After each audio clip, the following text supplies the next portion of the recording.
Hello, আসসালামু আলাইকুম। Filter function এক্সেলের একটা গুরুত্বপূর্ণ ফাংশন।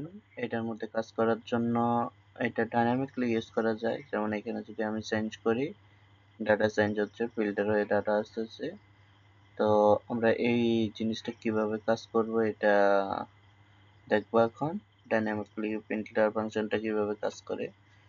তো আমার এখানে যে ডাটা সেট আছে, এই ডাটা সেট থেকে আমি ফিল্টার করে এইখানে যে নামটা দেব সেম নাম অনুসারে আমার ডাটাটা এখানে শো করবে। তো আমরা এখানে আসি প্রথমে ইকুয়াল ফিল্টার,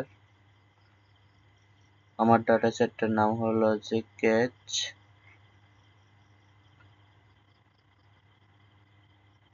অ্যারেটা হলো আমার এই ফুল ডাটা সেটটা হলো অ্যারে কমা, ইনক্লুডটা হলো স্টেট।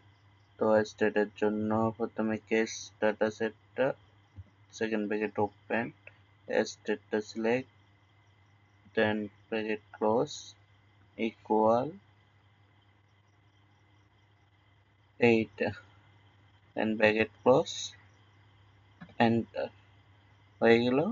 এখন আমি যদি এখানে যেটা দেব ডাইনামিকলি আমার ডাটাটা চেঞ্জ হবে।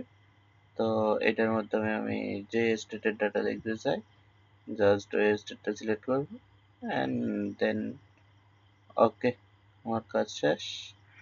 তো ভিডিওটা ভালো লাগলে কেমন হয়েছে জানাবেন, আর ডাটা চ্যাট বা এক্সেল প্র্যাকটিস ফাইলটার জন্য কমেন্ট করবেন। দেন প্র্যাকটিস ফাইলটা আমি পাঠিয়ে দেবো আপনাদের মেইলটা দিয়ে কমেন্ট করবেন।